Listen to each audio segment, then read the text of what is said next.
მიხარია იმის მოსმენა, რომ სალომე ზურაბიშვილი საუბრობს ერთობის აუცილებლობაზე. როდესაც შარშანმე იგივეს ვამბობდი, ქალბატონი სალომე აცხადებდა, ერთობა არის შემოგდებული თემა.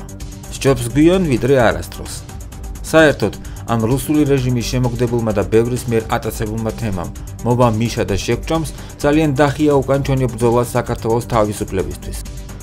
მხოლოდ ყველა პოლიტიკური აქტორის ერთობა და რაც მთავარია, საზოგადოების აქტიური ნაწილის თვითორგანიზება მიგიყვანს რეჟიმის დემონტაჟამდე.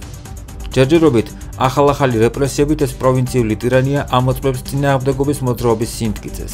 იმის მაგივრად, ჩვენ ვამოწმებდეთ მათ სიმტკიცეს რეჟიმში გაჩენილი ბრძარების ფონზე. პოლიცია კი არ უნდა გვავიწროებდეს, იქით უნდა ვუტევდეთ ამ ფორმაში გამოწყობილ მოძალადეებს. ჯარიმებს კი არ უნდა ვითმენდეთ, არამედ უკვე შედგენილი უნდა გქონდეს ჩამოსართმევი. მოპარული ქონების სია და ფინანსურ მაქინაციებზე აქტიურად უნდა გვაწვდიათ ინფორმაციას უცხოელ მეგობრებს. ვარდების რევოლუციის წინ მე ვიყავი ჩასული ბელგრადში, მათი წინააღმდეგობის მოძრაობის გამოცდილების შესასწავლად და ბევრი რამ რაც ვისწავლე, გამოვიყენე კიდევაც 2003 წელს. ახლაც ყურადღებით უნდა დავაკვირდეთ თუ როგორ იბრძვიან სერბები და გადმოვიღოთ მათი ახლანდელი გამოცდილება. სერბეთსაც მართავს პრორუსული ავტორიტარული კორუფციული რეჟიმი და მათთან დაპირისპირება ძალიან გავს ჩვენ სიტუაციას.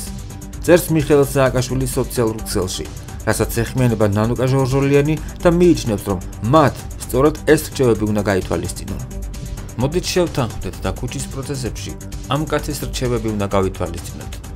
წერს ნანუკა ჟორჟოლიანი სოციალურ ქსელში.